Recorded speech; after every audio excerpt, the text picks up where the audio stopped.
Hello guys, स्वागत है आप सभी का समा क्रिकेट के लाइव यूट्यूब चैनल में। यहाँ पे आपको क्रिकेट रिलेटेड चीज़ें सीखने को मिलेंगी, पुरानी क्रिकेट रिलेटेड इन्फॉर्मेशन मिलेगी। जितनी भी आपको इन्फॉर्मेशन चाहिए नीचे कमेंट सेक्शन में लिख दीजिए, हम आपको उस पर की स्टोरी कवर करके देंगे। हमें स्टोरी हमारा क्रिकेट चैनल ही स्टोरीज पर बेस्ड है, जिसको जो इन्फॉर्मेशन चाहिए होती है हम आपको देते हैं। और आज हम आपको बताने वाले हैं David Warner story with SRH, जो कि एक नॉर्मल टीम थी। ड्रेकिन चेंजर्स के बाद एसआरएच को क्या उतना फेम मिल पाएगा, लेकिन एसआरएच बनाने वाला था डेविड वार्नर। एसआरएच आज जहाँ भी है वो एक ही बंदे की वजह से है, जिसका नाम है डेविड वार्नर। एसआरएच आज है तो डेविड वार्नर की वजह से। उसकी कप्तानी, उसकी बल्लेबाजी, उसका स्ट्राइक रेट, उससे जो उस चीज़ पढ़ सकती थी उसने किया उस हैदराबाद के लिए। आखिर में हैदराबाद ने जगह ज़रूर दी। 4014 रने 95 पारियों में, लगभग 50 का औसत, 140 का स्ट्राइक रेट। 140 इसलिए क्योंकि लास्ट 2-3 सीज़न में बहुत ही नीचे आया था, लेकिन उससे पहले तो क्या ही स्ट्राइक रेट चलता था, क्या ही बल्लेबाजी चलती थी, क्या ही गेंदबाजी चलती थी। हर चीज़ में नंबर 1 एसआरएच को लेके चलता था David Warner in Shikhar Dhawan at the top in Bhuvneshwar with the ball. इन छोटी छोटी चीज़ों से वो टीम आगे बढ़ती थी, लेकिन मेन करी थी डेविड वार्नर, दूसरी थी भुवनेश्वर कुमार, लेकिन मेन डेविड वार्नर ही थी। मूवी के लिए कभी अगले बार स्टोरी करूँगे, लेकिन हैदराबाद वार्नर की स्टोरी मेरे हिसाब से तो बियॉन्ड स्टेट्स देखनी चाहिए। वैसे तो खुद मैं एक स्टेट्स का शौकीन बंदा हूँ, लेकिन मैं चाहता हूँ कि ये स्टोरी देखी जाए बगैर स्टेट्स के, ये स्टोरी देखी जाए बगैर स्टेट्स के इम्पैक्ट के। आज जिस तरह हैदराबाद 2016 से 20 में अगर क्वालिफाई हुई है, एक सीज़न बीच में बैन जरूर थे डेविड वार्नर, लेकिन आज अगर हैदराबाद के उस पद पे है तो उसकी वजह है डेविड वार्नर।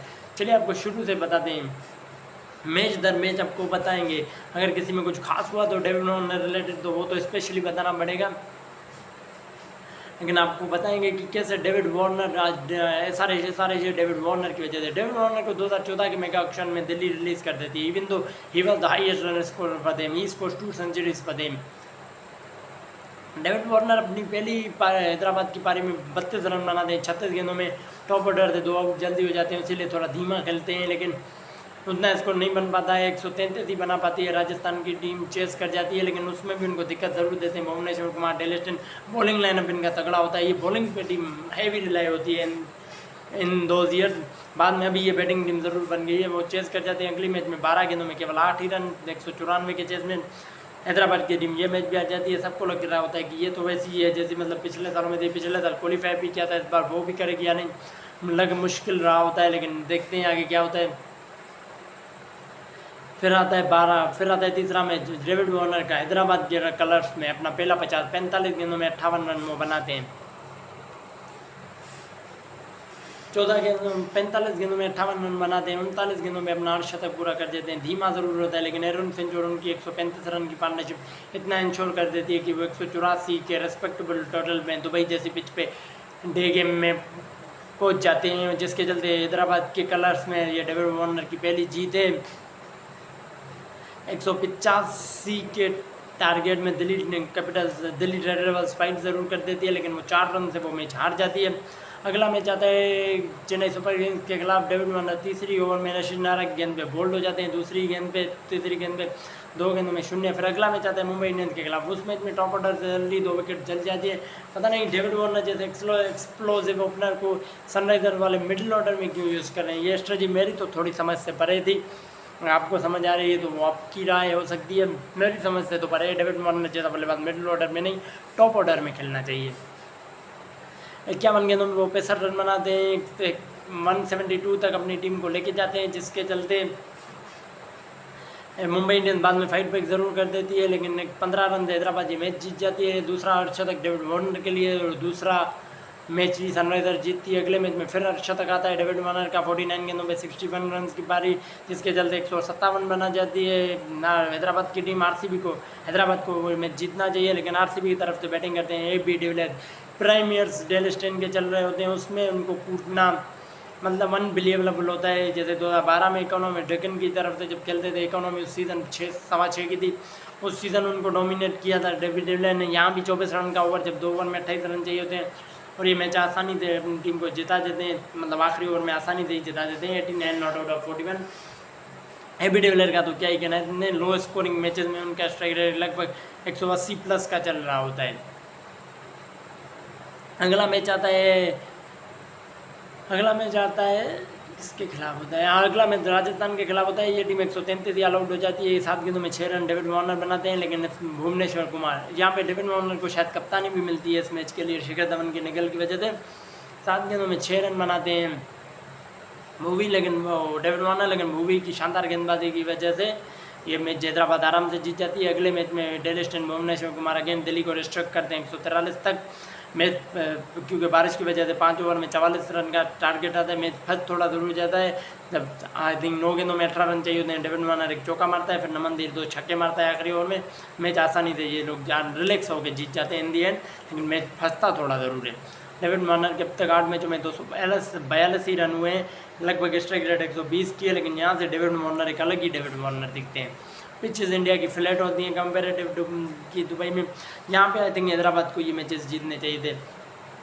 मुंबई इंडियंस के खिलाफ 31 गेंदों में 55 रन, उस नंबर पे जाके 4 नंबर पे आके जो हैदराबाद मोमेंटम के लिए स्ट्रगल कर रही होती है, उनको वो मोमेंटम देते हैं सन हैदराबाद। अपना डेविड वार्नर चौक, पता नहीं मैं आज मेरी आवाज़ क्यों चौक कर रही है, मुझे खुद समझ नहीं आ रहा, लेकिन उस मोमेंटम की वजह से हैदराबाद एक रेस्पेक्टेबल टोटल तक पहुंचती है, लेकिन मुंबई ने आराम से चेस कर जाती है।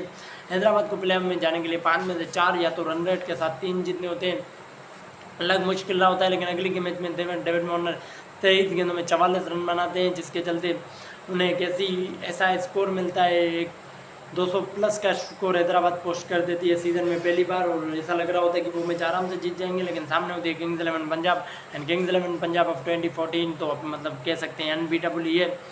उसको हराना या उसके पास भी जाना का मतलब हार, एक और मैच हैदराबाद हार जाती है, वृद्धिमान शाह खेल जाते हैं आउट ऑफ नो वेयर आके विनिंग। फिर आता है सीज़न का 11वां मैच, 18 गेंदों में 34 रन कलकत्ता नाइट राइडर के खिलाफ, दूसरी टीम साथ नहीं देती है, जिसके चलते ये मैच भी सनराइजर हैदराबाद की टीम हार जाती है। फिर अब उनको अलग लेने के लिए अगले दोनों मैच जीतने होते हैं, लेकिन चेन्नई सुपर किंग 185 का टोटल पोस्ट कर देती है। ऐसा लग रहा होता है कि चेन्नई के खिलाफ हैदराबाद का रिकॉर्ड अभी तक वैसे भी आईपीएल में ठीक नहीं है, लेकिन अपना डेविड वार्नर अलोंग में शिखर धवन दिलाते हैं सनराइजर हैदराबाद को चेन्नई सुपर किंग के खिलाफ अपनी पहली जीत। 42 गेंदों में 90 रन की वो पारी खेलते हैं, वो अनबीटेबल पारी है। उनका स्ट्राइक रेट अचानक से सीजन में 166 पे पहुंच गया है, ओवरऑल भी 135 पे आ चुका है। 45 गेंदों में वो 90 रन की वो पारी ने इतना इंश्योर कर दिया था कि चेन्नई अपना हैदराबाद की टीम वो मैच चेन्नई के खिलाफ हारने नहीं वाली, और डेविड वार्नर को rightly player of the match दिया जाता है। आई थिंक वो उनका पहला ही प्लेयर ऑफ द मैच होता है फॉर सनराइजर्स हैदराबाद, ये उनका चौथा अर्धशतक भी होता है इस सीज़न का। पहले नहीं 3 4 5वां अर्धशतक होता है, सॉरी 6 लगातार 6 ही मारते हैं। अगला मैच होता है आरसीबी के खिलाफ, जहाँ इनको 160 का हदफ आता है, एक डिफिकल्ट पिच पे 160 का हदफ आता है, लेकिन David Warner again shine along में शिखर धवन पे चेन्नई के खिलाफ 116 की साझेदारी होती है उन दोनों की। यहाँ पे 101 रन की 160 के चेज में ये एक बार फिर मैच जिता देते हैं। आखिरी मैच 40 गेंदों में 59 बना के David Warner player of the match एक बार फिर बनते हैं, दूसरा प्लेयर ऑफ द मैच पसंद हैदराबाद, छठा अर्धशतक सीजन का। लेकिन आखिरी मैच में वो आते ही पहली गेंद पे चौका मार देते हैं, दूसरी गेंद पे एंड साइड चॉप डाउन हो जाते हैं। मोनमोलकर की गेंद पे साउथ अफ्रीकन के साथ उनका अलग ही पंगा चल रहा होता है, लेकिन वो डेविड वार्नर काफ़ी एग्रेसिव हुआ करते थे। सीज़न की समाप्ति आरसीबी हैदराबाद के लिए ऐसे ही हो जाती है। 14 में से 6 मैच जीतने 8 हारते हैं। डेविड वार्नर 528 रन, 48 का औसत, third highest run scorer of the season, strike rate 141 का। बाद में जो कि अपग्रेड हुआ था, पहले काफ़ी नीचे था, लेकिन 141 is a very good strike rate in those days as an opener, as number 3 और नंबर 4। आधा सीज़न वो नंबर 4 पे खेले, बाद में उन्हें ओपन किया गया। चेन्नई वाला मैच या फिर अपना हैदराबाद जो नीचे के 2-3 मैचेस थे वो उनको ओपन कराए गए थे, और जैसे ही वो ओपन आए थे उनका पूरा करियर मतलब पूरा वो ही बदल गया।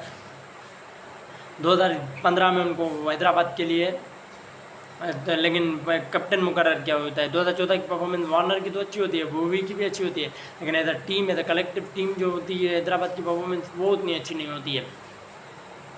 तो वार्नर पे एक जिम्मेदारी भी होती है कि जैसे भी करके जैसे तैसे करके टीम को आगे ज़रूर लेके जाना है, लेकिन वार्नर शुरुआत अच्छी नहीं होती है। चेन्नई की टीम 209 पोस्ट कर देती है, मैकलम का शानदार शॉट 210 के चेस में डेविड वार्नर अकेले थोड़ा बहुत फाइट करते हैं, 42 गेंदों में 53 रन बनाते हैं। थोड़ा शायद धीमा खेलते थे अपने स्टैंडर्ड के हिसाब से। उन दिनों तो वार्नर के स्टैंडर्ड अलग ही हुआ करते थे।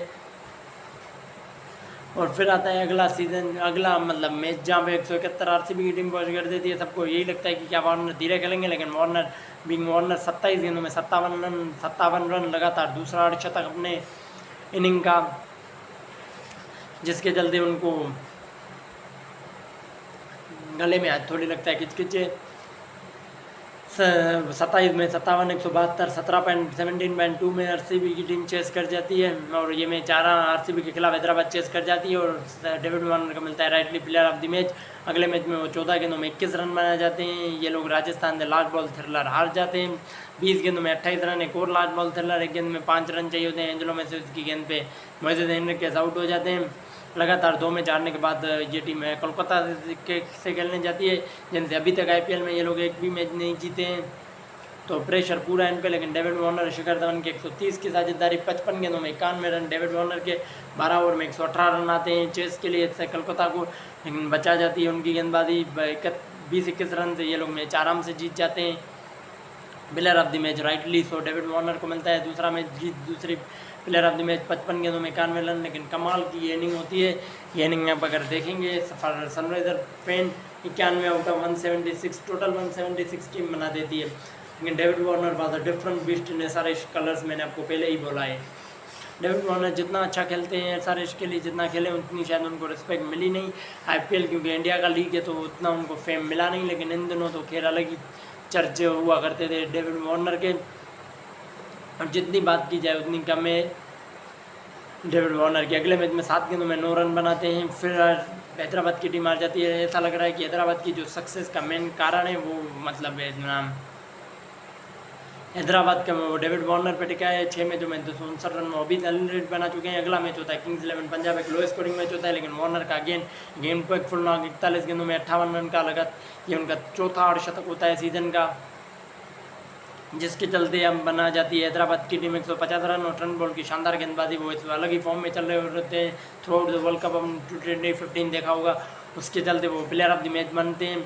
अगला मैच होता है चेन्नई सुपर किंग के खिलाफ। चेन्नई सुपर किंग जैसी टीम से अगर आप बढ़ते हैं, हैदराबाद तो अब अंडरडॉग ही होते हैं, लेकिन डेविड वार्नर ने लगातार दूसरे सीजन ये दिखा दिया कि अब शायद हमें चेन्नई का उतना डर नहीं है। पहला मैच जरूर आ गया 28 गेंदों में 61 रन, लगातार तीसरा अर्धशतक चेन्नई सुपर किंग्स के खिलाफ उनका ये होता है। 28 गेंदों में 61 रन बनाते हैं, जिसके चलते 190 रन बना जाती है। हैदराबाद की टीम 22 रन से मैच जीतती है और डेविड वार्नर को मिलता है प्लेयर ऑफ द मैच। ये चौथी मैच है, तीसरा प्लेयर ऑफ द मैच। अगला मैच होता है कोलकाता के खिलाफ। डेविड वार्नर मेरे ख्याल से आते ही आउट हो जाते हैं। 3 गेंदों में 4 रन, एक चौका मारते हैं। फिर एक मिडलिंग टोटल पे ये टीम रुक जाती है। नहीं 168 के चेस में डेविड वार्नर पहली ओवर में आउट हो जाते हैं। फिर कहाँ हैदराबाद से चेस होने वाला होता है 2023 इन दिनों, मतलब डेविड वार्नर पे तो काफ़ी ये टीम लैंड होती है। शिखर धवन भी होते हैं, शिखर धवन वैसे शिखर धवन नहीं होते जैसे उनको शायद होना चाहिए था, लेकिन चलो ठीक है, हो जाता है। अगले मैच में डेविड वार्नर एक कैमियो खेलते हैं। 18 गेंदों में 24 रन का पार्टनरशिप शिखर धवन के साथ तेज़ होती है 48 रनों की। नीचे से एन मॉर्गन 28 गेंदों में 63 रन की शानदार पारी, ये लोग 201 तक पहुँच जाते। भुवी और भुवनेश्वर कुमार के नीचे से 3 आउट। इम्पोर्टेंट जंक्शन पर फॉलोकनर और सैमसन का 18वें ओवर में विकटें। डेविड वार्नर की शानदार कप्तानी विद टेक्टिकल ब्रिलियंस, जिसके चलते हैदराबाद ये टीम में 7 रनों से जीत जाती है। अब 10 में से 5 अब जीत चुके हो, आपको 4 में से 3 मैच जीतने होते हैं, जो कि मतलब 4 में से अगर आपने 3 जीत लिए तो आप प्लेऑफ खेलोगे। प्रेशर पूरा हैदराबाद पे होता है। अगले मैच में 15 गेंदों में 17 रन शायद डेविड वार्नर आउट हो जाते हैं, लेकिन यहाँ उनका साथ देते हैं मोइज़ेस हेनरिक्स। मोइज़ेस हेनरिक्स 46 गेंदों में 74 नॉट आउट बनाते हैं, जिसके चलते ये लोग 163 तक पहुँच जाते हैं। बॉलिंग पहले 10 ओवर में बहुत ही अच्छी होती है, दूसरे 2 ओवर में थोड़ी कम, थोड़ी ओके जैसी होती है। और ये लेकिन हैदराबाद 6 रन से ये मैच जीत के अचानक से 11 में से 6 जीत गई है। अगला मैच होता है किंग्स 11 पंजाब के खिलाफ। किंग्स 11 पंजाब के खिलाफ 52 गेंदों में 81 रन बना जाते हैं डेविड वार्नर। जिसके चलते 52 हैदराबाद की टीम 185 तक पहुंच जाती है। 186 के चलते में डेविड में हैदराबाद टॉप ऑर्डर शानदार पावर प्ले में गेंदबाजी कर देती है, उनका टॉप ऑर्डर पंजाब का उड़ा देती है, लेकिन मिलर फाइट ज़रूर करते हैं। आखिरी ओवर में 28 रन चाहिए होते हैं, ईशांत शर्मा 22 कंसीड कर देते हैं, लेकिन 5 रनों से राइटफुली हैदराबाद ये मैच जीत जाती है। वार्नर का छठा 50 होता है, चौथा मैन ऑफ द मैच होता है 6 विन में। और वार्नर वाज मैंने पहले ही बोला है, Warner was a different beast इन सारे ऑल टुगेदर। 5 छठा मैच जीतती है, चौथा match player of the match Hyderabad में अपना क्या डेविड वार्नर का। अगला मैच 11वां ओवर का शूट आउट हो जाता है। ये एक वर्चुअल मतलब जो जीतेगा वो प्ले ऑफ में जाएगा, ऐसा मैच होता है। अगर हैदराबाद जीत गई तो उनके तो टॉप 2 के चांसेस भी होते हैं, जो जीत गया उसके टॉप 2 के भी चांसेस होते हैं। और हैदराबाद की टीम आरसीबी की टीम टॉस जीतती है, बॉलिंग करती थी ये चिन्नास्वामी के ग्राउंड में। डेविड वार्नर शानदार 29 गेंदों में 52 रन की शानदार पारी खेलते हैं, 52 नॉट आउट आते हैं वो। मोइसेस इंकरेंस अनबिलीवेबल प्लेनिंग खेलते हैं, 22 गेंदों में 57 रन की, 11 ओवर में 135 रन। लेकिन ये मैच फिर बारिश आ जाती है, ऐसा लग रहा है कि मैच ड्रॉ हो जाएगा, लेकिन ये मैच ड्रॉ होता नहीं है। ये मैच चलता है। 6 ओवर में आरसीबी को 81 का टारगेट आता है, दोनों टीमें खुश होती हैं। आरसीबी को पता होता है कि हम फेवरेट हैं क्योंकि हमारे पास गेल डिविलियर्स है। हैदराबाद को पता होता है बात 2 विकेटों की है। पहले ओवर में भुवनेश्वर कुमार से Chris Gayle 17 run Dale Steyn से लेते हैं। अचानक से मैच में 5 ओवर में 64 रन, गेल का विकेट बहुत ही इंपॉर्टेंट होता है। लेकिन दूसरे ओवर में जब भूवी से वो 24 रन ले लेते हैं तो ये मैच लगभग खत्म हो चुका होता है। ऐसा लग ही नहीं होता कि यह मैच में हैदराबाद का कोई चांस है। 4 ओवर 40 रन, 10 विकेट आपके हाथ में हो। क्रिस गेल ने मैच 2 ओवर में ही सील कर दिया, लेकिन मोइसेस इंकरेंस का वो ड्रीम ओवर जहाँ पे वो 3 रन देके गेल डिविलियर्स दोनों को आउट कर देते हैं। अब आरसीबी क्या पूरा दारोमदार होता है जाता है विराट कोहली पे, लेकिन विराट कोहली करण शर्मा की अगले ओवर में 10 रन, 1 और विकेट, लेकिन विराट कोहली अभी भी खड़े हैं, छक्का जरूर मारते हैं वो करण शर्मा को। चौथे ओवर में परवीन कुमार डालते हैं, सॉरी, जिसके चलते अब हैदराबाद को चाहिए होता है कि उनका ये मैच जीतना काफ़ी ज़रूरी है। आखिरी ओवर में 13 रन हैदराबाद के पास ऑप्शन होते हैं, डेल स्टेन, मोइसेस इंकरेंस और भुवनेश्वर कुमार। उनमें वो भूवी पे ही ट्रस्ट करते हैं, भूवी इनका प्रूवन मैच विनर है।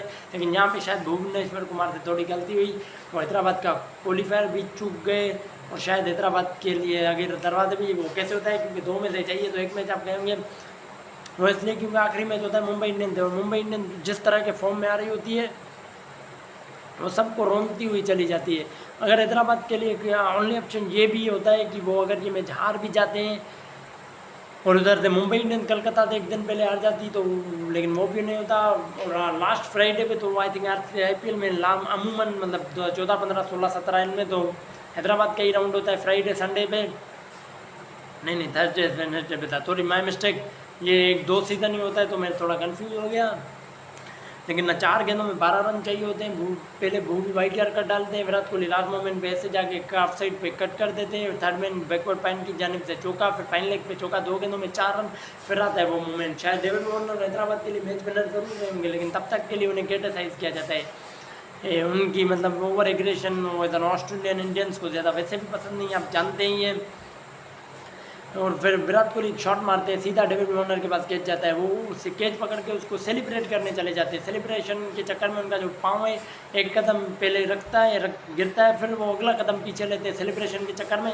जैसे पहला कदम पे अगर रुक जाते तो वो आउट होता है, लेकिन वो दूसरा कदम जैसे ही रखते हैं वो कहाँ रखते हैं, वो रखते हैं बाउंड्री रोड पे और ये छक्का हो जाता है। यहीं से आरसीबी प्ले ऑफ में पहुँच जाती है। आरसीबी का लगभग टॉप 2 भी सील हो जाता है। लेकिन किस्मत फिर एक मौका देती है सनराइजर्स हैदराबाद को कि मुंबई आरसीबी का आखिरी मैच बारिश की तरह वजह से रद्द हो जाता है। हैदराबाद के लिए ये होता है कि अगर आप ये मैच जीते तो आप जाएंगे क्वालिफायर बन जाएंगे, ना कि एलिमिनेटर जाएंगे। ये जो किस्मत का चांस होता है, बाई चांस होता है, किस्मत देती है। लेकिन 6 गेंदों में 6 रन बना के डेविड वार्नर आउट हो जाते हैं, अनलकी होते हैं। लेकिन Mumbai was too good this season. पहले 6 में से 1 मैच जीत के अगले 7 में से वो 6 जीत के आ रहे थे। ये मैच में भी रौंद ही देती है, आप ऐसा कहेंगे। मिचेल मैकनाथ इनका शानदार स्पेल। हैदराबाद के David Warner finishes 562 run with an strike rate of 151, 7 अर्धशतक बनाए, 4 मैन ऑफ द मैच लिए। लेकिन वो कैच की वजह से उन्हें सीज़न के लिए याद रखा जाएगा। उन्हें ये इसके लिए याद नहीं रखा जाएगा कि उन्होंने क्या परफॉर्मेंसेज दी, लेकिन क्या अब ऐसा हो गया था कि डेविड वार्नर को अगले 3-4 साल में टाइटल जिताना ही होगा हैदराबाद को। अगर नहीं जिता पाए तो ये जो कैच वाला सीन था ये मतलब उनके लिए बहुत ही हानिकारक, मतलब बहुत ही वो पेनफुल मोमेंट मेमोरी बन जाएगी। इसीलिए फिर आता है 2016 का सीज़न। 2016 विराट कोहली वर्सेस एक 2015 में ये ऑरेंज कैप इन्हीं के पास रहती है, ये आपको बताना भूल गया मैं। 2016 में ये मतलब एक IPL होता है David Warner versus Virat Kohli. ये कैसे होता है ये आपको अभी बता दें।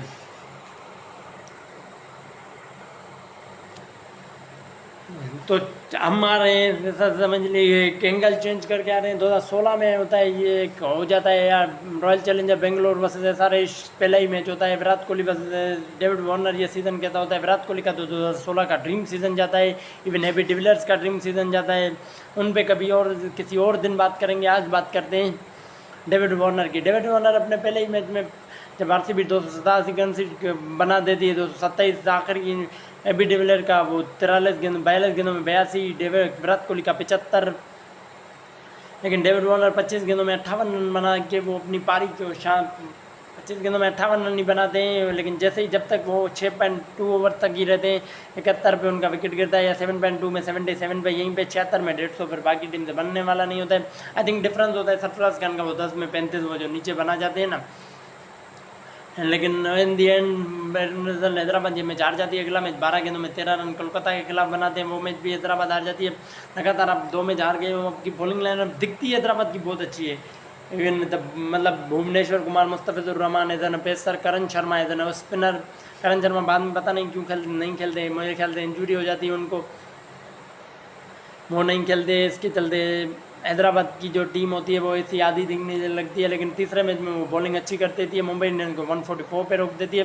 And David Warner lead from the front, 59 गेंदों पे 90 रन नॉट आउट वो बनाते हैं। अचानक से 3 मैचों में 161 रन हो जाते हैं उनके। आई थिंक विराट कोहली के 137 होते हैं, वो उनसे ऑरेंज कैप इस मैच में ले लेते हैं, एबी डिविलियर्स से लेते हैं, सॉरी ना कि विराट कोहली से लेते हैं, क्योंकि ये लोग 3 मैच खेल चुके होते हैं और RCB अभी तक 2 ही खेली होती है जहाँ तक मुझे याद है। फिर अगला मैच इनका आता है अब 9 से, क्या नाम है इनका, थोड़ी याददाश्त भी कमज़ोर हो गई है मुझे लगता है मेरी। अगला मैच इनका आता है गुजरात लायंस से, जहाँ पे 136 पे ऑल आउट हो जाती है गुजरात लायंस की टीम, जो कि एक इनफॉर्म टीम होती है, लगातार 3 जीत क्या रही होती है। लेकिन हैदराबाद दिखाती है क्योंकि वो एक टाइटल कंटेंडर है। 2016 में जब डेविड वार्नर 45 गेंदों में 74 रन नॉट आउट बनाते हैं, शिखर धवन 44 गेंदों में 60 रन नॉट आउट बनाते हैं। ये लोग गुजरात लायंस की टीम को रौंद के रख देते हैं और आराम से ये मैच जीत जाते हैं। 10 विकेटों ने 5 ओवर पहले ही रन रेट में भी इजाफा करते हैं लगातार। दूसरे मैच में डेविड वार्नर का ये तीसरा 50 है चौथे मैच में, और डेविड वार्नर की कंसिस्टेंसी लाजवाब चल रही होती है। ये लोग 145 पे मुस्तफिजुर के स्पेल की वजह से रख देते हैं किंग्स 11 पंजाब को। अगले मैच में डेविड वार्नर अगेन शाइन 31 गेंदों में 59 रन बना देते हैं। विराट कोहली से ऑरेंज कैप वो फिर ले लेते हैं।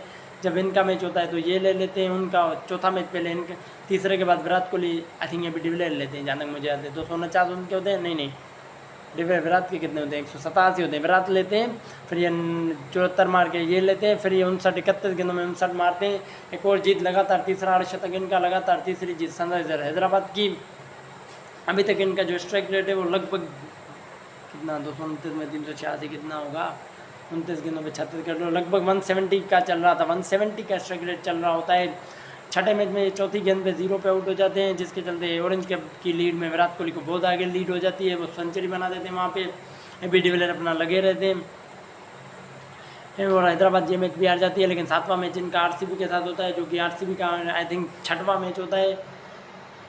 उस मैच में डेविड वार्नर 50 गेंदों में 92 रन की शानदार पारी खेलते हैं, जिसके चलते उनका टूर्नामेंट टैली पहुंच जाता है 386 पे। विराट कोहली 14 पे आउट हो जाते हैं। ये ऑरेंज कैप इनके पास ही रहती है। लेकिन अगले 2 मैच में विराट कोहली के 2 मैच होते हैं बीच में, वो दोनों में ही ले लेते हैं। इनका मैच फिर गुजरात के साथ होता है, 17 गेंदों में 24 run. Virat Kohli orange cap की लीड में बहुत आगे।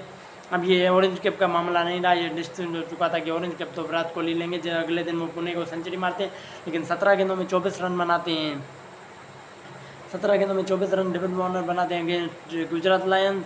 फिर 33 गेंदों में 48 रन बनाते हैं मुंबई इंडियंस, जहाँ पे शिखर धवन 57 में 82 बना गया। हर पूरे टूर्नामेंट में Shikhar Dhawan time and again David Warner को कॉम्प्लीमेंट करते हैं, जिसके चलते इनकी बैटिंग साइजेबल दिखती रहती है। Ben Cutting, Yuvraj Singh, Moises एंकरेन, नमन ओझा एंड दीपक हुडा, ये उनके 3 से 7 होते हैं। चेंजिंग ऑर्डर उनका बदलता रहता है, कोई सेटल ऑर्डर नहीं होता। युवराज सिंह 4 के अलावा मुझे तो नहीं दिख रहा होता है। बाकी जैसा हैदराबाद की जैसा आपको ठीक लगे। ये मैच जीत के लगातार 2-3 मैच ये टीम जीत के आगे चली जाती रही होती है। मुंबई के खिलाफ 85 रन नशीर नारा का 85 रन की जीत रन के रन रेट को भी आगे ले जाती है, और ऑल ऑफ अ सडन ये टीम जो होती है टॉप 2 की कंटेंडर रखती है, और ये majority of the season top पे रहते हैं सीज़न में। अगले मैच में ये बनाते हैं 14 गेंदों में 11 रन, जहाँ पे इनकी टीम 133 ऑल आउट होती जाती है, लेकिन अपनी कप्तानी के ब्रिलियंस से जयलम 6 आउट कर देते हैं इन्हीं के टीम में ऑस्ट्रेलियन टीम में, लेकिन अपनी कप्तानी के ब्रिलियंस से वो इस टोटल को भी डिफेंड कर देती है। Hyderabad was known for their low scoring scoring defence की वजह से हैदराबाद जानी जाती थी। अगला मैच जिनका होता है दिल्ली के साथ, 30 गेंदों में 46 ज़रूर बना देते हैं। दिल्ली की टीम वो स्कोर आसानी से चेज कर जाती है, उनको कोई दिक्कत नहीं आती है। अचानक से आप 11 में 7 जीते हो, लेकिन अगला मैच होता है इनका किंग्स 11 पंजाब के साथ। Hyderabad was the best bowling unit. Hyderabad की जो बॉलिंग यूनिट होती है, Barinder Sran along with Bhuvneshwar Kumar and Fizz with the new ball with the death ball in the middle overs. Karan Sharma और विपुल शर्मा जो भी ये खिलाते हैं, आई थिंक विपुल शर्मा बाद में खिलाते हैं। And the fifth bowler is the little bit weakness Moises Henriques Ben Cutting, लेकिन मोइसेस इंग्रेंस कितना अच्छा करते हैं उनके लिए, और बेन कटिंग तो होते ही ऑलराउंडर है। अगले मैच में किंग्स 11 पंजाब को ये 179 पे रोक देते हैं। अच्छी शुरुआत के बाद आखिरी 5 ओवर में आई थिंक केवल 36 रन ही आते हैं, जिसके चलते 180 के चेस में हैदराबाद की टीम को स्टार्ट अच्छा मिलता है। डेविड वार्नर 41 गेंदों में 52 बना देते हैं, एक और अपना सीज़न का शतक 7वां इनका सीज़न का होता है। सीज़न में अभी मैन ऑफ द मैच उतने नहीं मिले, मेरे ख्याल से 2 ही मिले होते हैं, लेकिन हैदराबाद की टीम की 8वीं जीत 12 मैचों में से 12 मैचों में 8 जीत। हैदराबाद इस वक्त टूर्नामेंट के टेबल के टॉप पे हो जाती है, और ये मतलब ऑल क्लियर होता है कि हैदराबाद तो अपना वो ही खेल रही है क्वालीफायर 1, लेकिन अचानक से टेबल में चेंजेस आते होते हैं, क्योंकि यहाँ नीचे से अपना राइजिंग पुणे सुपर जायंट्स और अपना किंग्स 11 पंजाब अपने मैचेस बिल्कुल नहीं जीत रहे होते हैं, तो इसके चलते आरसीबी एक बड़े रन रेट से मैच जीत जाती है अगेंस्ट अपना क्या नाम है उनका गुजरात, एंड गुजरात अचानक से दूसरे पे आ जाती है, जिसका फ़ायदा एडवांटेज हैदराबाद को मिलता है। फिर अगले दिन आरसीबी फिर मुंबई इंडियंस 80 रन से कम हरा देती है दिल्ली को। मुंबई आई थिंक आरसीबी फिर कोलकाता को हरा देती है अचानक से, फिर गुजरात हरा देती है अपना कोलकाता को, तो गुजरात 13 में 8 जीती है। फिर लेकिन आता है सबसे बड़ा अपसेट, आई थिंक दिल्ली की टीम जो 12 में से 6 ही जीती है अभी तक, रन रेट उनका भी अच्छा है, हैदराबाद को हरा देती है। हैदराबाद डेविड वार्नर 56 गेंदों में 73 बनाते हैं, स्लो पिच होती है, लेकिन शायद डेविड वार्नर कुछ ज़्यादा ही धीमा खेल गए, जिसके चलते हैदराबाद की टीम 158 नहीं बना पाई। 159 की चेज में बहुत ही मैच थ्रिलर चला जाता है, 2 गेंदों में 6 रन भूवी दोनों चौके खा जाते हैं। अब जब भुवनेश्वर कुमार जैसा ऐसा लग रहा होता है कि कहीं ये फिर से ना बाहर चले जाएं।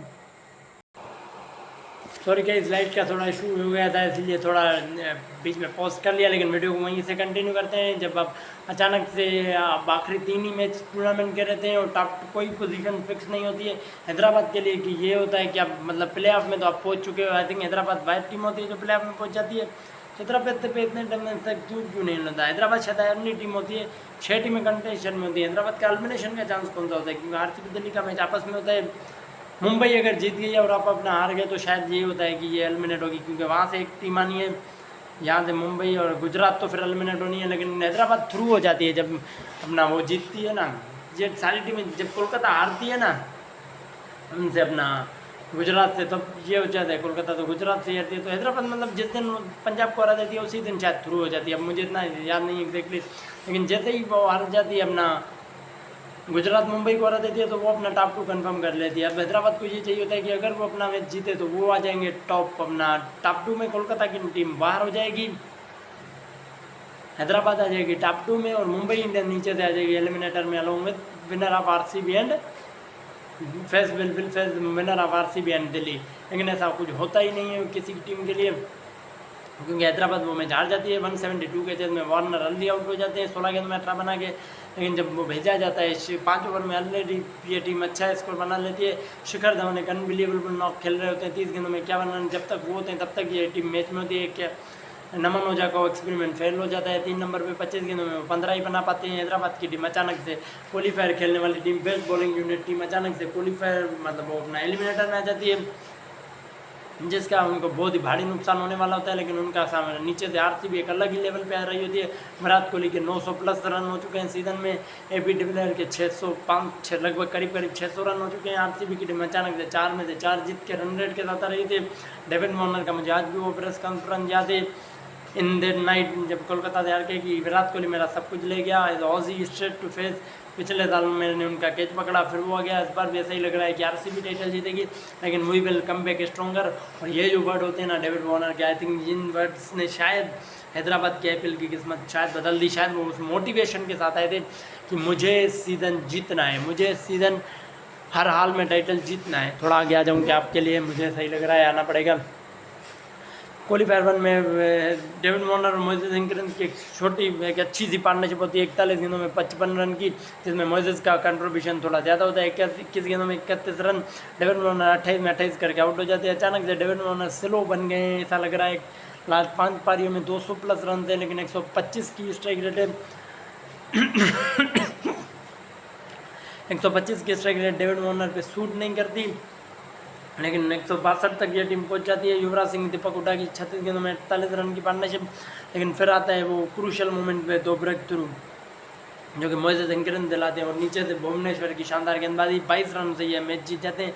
अचानक से ये टीम क्वालीफायर 2 में चली जाती है, और उनकी बॉलिंग यूनिट इतनी अच्छी होती है कि अपना उसी टोटल पे 162 पे सेम दिल्ली की पिच पे रोक देती है। और 163 आसान नहीं होने वाला होता है गुजरात की पिच पे, ये आप में हम सब जानते हैं। लेकिन डेविड वार्नर उस दिन अपनी खेलते हैं इन एसआरएच कलर्स हैदराबाद में अपनी बेस्ट नॉक। वो 126 2017 में भी है, 69 फाइनल में भी है, लेकिन अनबिलीवेबल नॉक होती है उस नाइट पे, जहाँ पे हर पूरी टीम हैदराबाद की स्ट्रगल कर रही होती है। बाकी सबने मिला के पहले 39 गेंदों में 31 रन, ये बंदा 36 में 52 पे खेल रहा होता है। 84 पे इनका स्कोर होता है 5। ऑल ऑफ अ सडन आपको लगता है कि गेम खत्म है। नमन ओझा के साथ मिलकर बेन कटिंग का विकेट जाता है कि वो एक हिटर है, वो मतलब रन रेट बढ़ाएंगे। 45 में 79 चाहिए होता है। अगली 20 गेंदों में 33 रन आते हैं। 12 गेंदों में 23 रन डेविड वार्नर के बल्ले से आते हैं। अचानक से 4 ओवर में आपको 45 रन चाहिए, आपको लग रहा है कि मैच हार गए। डेविड वार्नर को सिंगल हैंडली ये मैच जिताना था, और उन्होंने वही किया, सिंगल हैंडली में मैच जिताया। लेकिन फाइनली उन्हें साथ मिला विपुल शर्मा को खिलाने का, अचानक से नॉकआउट में खिलाने का फैसला, करण शर्मा के निगल का फैसला उनके हक में फेवर कर गया, क्योंकि विपुल शर्मा ने 11 गेंदों में 27 रन बना के 3 छक्के लगा दिए। अचानक से पूरा का पूरा मोमेंटम, वो जो 18वें ओवर में एक छक्का और 19वें ओवर में एक छक्का, आई थिंक इन दोनों 15 गेंदों में 30-31 रन चाहिए होते हैं, उनको एक ओवर में 5 रन पे लेके आते हैं। और डेविड वार्नर पहले दोनों गेंदों पे चौका मार के मैच जिता देते हैं। और डेविड वार्नर की वो सेलिब्रेशन आप देख लीजिए, और अपना सन हैदराबाद की सेलिब्रेशन, वो पूरी टीम मैदान में आ रही होती है। और फाइनल से पहले उनके लिए अच्छी खबर ये भी होती है कि मुस्तफिजुर रहमान जो कि पिछला मैच नहीं खेले थे, वो फिट हो जाते हैं। और डेविड वार्नर सबसे पहले तो सबको शॉक कर देते हैं। टॉस जीत के बैटिंग का फैसला, विराट कोहली के 919 रन, एबी डिविलियर्स की प्लेयर में आरसीबी उस मैच में हॉट फेवरेट उतरती है। डेविड वार्नर सबको शॉक इसी तरह से कर देते हैं कि वो अप टू बैट कर देते हैं। विराट कोहली तो यहाँ तक कह देते हैं कि मुझे अगर ये पता होता कि वार्नर का ये फैसला होने वाला है तो मैं तो टॉस पे ही नहीं आता, मैं तो पहले ही डायरेक्ट कहता था कि तुम बॉलिंग करो, हम बैटिंग करेंगे, हम ये मैच ऐसे ही खेलेंगे। लेकिन ऐसा कुछ होता नहीं है आरसीबी की टीम। लेकिन डेविड वार्नर शानदार स्टार्ट कर देते हैं। पहले शिखर धवन कुछ ज़्यादा गेंदे खेल लेते हैं, आई थिंक 20 गेंदे शिखर धवन खेलते हैं पहले। 25 गेंदे में 28 रन स्लो स्टार्ट, लेकिन वार्नर का दूसरे फास्ट स्टार्ट 15 गेंदों में उनके 35 रन हो जाते हैं। 6.4 में 63 for 1। मोइसेस इंग्रेंस भी आते हैं जाते हैं। 97 पे 2, 125 स्कोर होता है। 13.3 में 13 ओवर में 124, जब डेविड वार्नर खेल रहे होते हैं 69 ऑफ 37। 38वीं गेंद पे वो आउट हो जाते हैं, अपनी शानदार पारी को समाप्त करते हैं, अपना सीजन समाप्त करते हैं 848 रन के साथ। 950 अभी तक के लिए 44 रन की इनकी हैदराबाद की इनिंग हो चुकी है। 22 बचा दे 2015 में 156 का स्ट्राइक रेट होता है। 17 में 151 का हो जाता है। नीचे आते आते बीच में थोड़ा स्लो खेलते हैं, लेकिन यहाँ पे यार हैदराबाद का थोड़ा कोलैप्स हो जाता है। 13 ओवर में 124 के बाद इनका स्कोर होता है 18 ओवर में 169, 5 ओवर में 45 ही रन बना पाते हैं उस बेंगलोर की पाटा पिच पे। बेंगलोर की बाउंड्रीज कितनी छोटी है किसी को बताने की ज़रूरत नहीं है। लेकिन बेन कटिंग आखिरी 2 ओवर में, स्पेशली आखिरी ओवर में जो 15 गेंदों में 39 रन बनाते हैं, आखिरी 2 ओवर में जिसके चलते 40 रन आ जाते हैं। आखिरी 8 गेंदों में 34 रन की पार्टनरशिप होती है भुवनेश्वर कुमार और बेन कटिंग की। और भूवी को जितना उन्होंने सर्व किया हैदराबाद के लिए, इस पार्टनरशिप में भूवी का होना भी एक योग्य है। लेकिन बेन कटिंग एक MG रोड पर उस बॉल को फेंक देना अनबिलीवेबल है। मेरे ख्याल से आरसीबी से सारे 2016 में एक वीडियो पड़ी होगी मेरे चैनल पे, बाकी मुझे याद नहीं है। फिर आता है 2000 आरसीबी का चाहे पहले 2 ओवर में 12, Chris Gayle out of form चल रहे होते हैं, अचानक से उनकी फॉर्मेट करने लगती है। 5 ओवर में 55 रन, फिर से अच्छा शटा और अच्छा डाल लेते हैं। लेकिन 8.280 में जब 4 गेंदों में क्रिस गेल मोइसेस इंग्रेंस से 20 रन ले लेते हैं, तो ऐसा लग रहा होता है कि हैदराबाद का सपना टूट गया, मैच खत्म है। 10 ओवर में 98 रन ही चाहिए। लेकिन फिर आती है बेन कटिंग की वो गेंद जिस पे मिस हिट होती है क्रिस गेल की, 38 गेंदों में 76 बना के गेल आउट हो जाते हैं। फिर अगली ओवर में विपुल शर्मा को लाया जाता है क्योंकि दो राइटिया जो गेंद होते हैं क्रिस गेल आउट हो जाते हैं, लेकिन विराट कोहली छक्का चौका वीरेंद्र सहवाग को मारते हैं। सहवाग की बहुत पिटाई होती है इस मैच में, लेकिन उनकी एक गेंद पे inside edge Virat Kohli bowled, SRH fans rebound. अगली ओवर में विपुल शर्मा का एबी डिविलियर को इनसाइड आउट मारने के चक्कर, एबी डिविलियर जिनको जहाँ मन चाहता है वो शॉट मारते हैं, उनको इनसाइड आउट पे आउट करना एक अलग ही अपने आप में बात होती है। अचानक से ये मैच RCB की टीम मतलब देखते देखते ऐसा समझिए कि हार जाती है। अगली ओवर में शेन वाटसन आउट, फिर KL राहुल आउट। 4 ओवर में 48 रन पर बन जाते थे, लेकिन not against prime Bhuvi and Mustafizur. अगले 17 गेंदों में 24 रन, एक और विकेट आ जाती है। मुस्तफिजुर अपने क्रीज पे गेंद पे पहला छक्का खाते हैं अपने सीज़न का, पहला छक्का। इमेजिन कि 15 गेम में एक बंदा खेला है और अपना पहला छक्का वो अपनी करियर की, अपने स्पेल की, अपने सीज़न की आखिरी गेंद पे खा रहा है। आखिरी ओवर में 18 रन चाहिए होते हैं। वो भी पहली 3 गेंद बहुत ही बढ़िया डाल देते हैं। चौथी गेंद पे सिंगल ही आता है, वो कोई बाउंड्री कंसीड नहीं करते थे। और वार्नर को वो सेलिब्रेशन, और वार्नर के वो मैच के बाद 8 रन ये मैच RCB जीत जाता है, हैदराबाद जीत जाती है। हैदराबाद के अब सेलिब्रेशन देख लीजिए, और डेविड वार्नर के वो पोस्ट मैच प्रेजेंटेशन के लफ्ज़ देख लीजिए। कोहली गेट द ऑरेंज के by get the title. Virat Kohli का ये ड्रीम सीजन होता है। 973 रन, 81 का 152 का स्ट्राइक रेट, 81 का औसत, 4 शतक, 7 अर्धशतक। ये ड्रीम सीजन, एबी डिविलियर का ड्रीम सीजन, RCB का ड्रीम सीजन, लेकिन बन जाता है हैदराबाद और डेविड वार्नर का dream season. 48 run at an average 60। David Warner अपनी हैदराबाद की, क्यों आज हैदराबाद है, क्योंकि उन्होंने एक ही टाइटल जीता है, और किसकी कप्तानी में, डेविड वार्नर की कप्तानी में। David Warner with SRH part 2 भी आएगा स्टोरी का, जुड़े रहिएगा, जिसमें हम आपको बताएंगे कि कैसे डेविड वार्नर ने अपने अटैकिंग अंदाज को बदला सिर्फ और सिर्फ सनराइजर्स हैदराबाद के लिए। फिर भी उनको अच्छे ही रिजल्ट मिले, लेकिन कैसे उनका अंत हुआ हैदराबाद से वो भी आपको बताएंगे अगले पार्ट में। तब तक के लिए चैनल को सब्सक्राइब कर दीजिए, वीडियो को लाइक और शेयर ज़रूर कीजिएगा। शुक्रिया।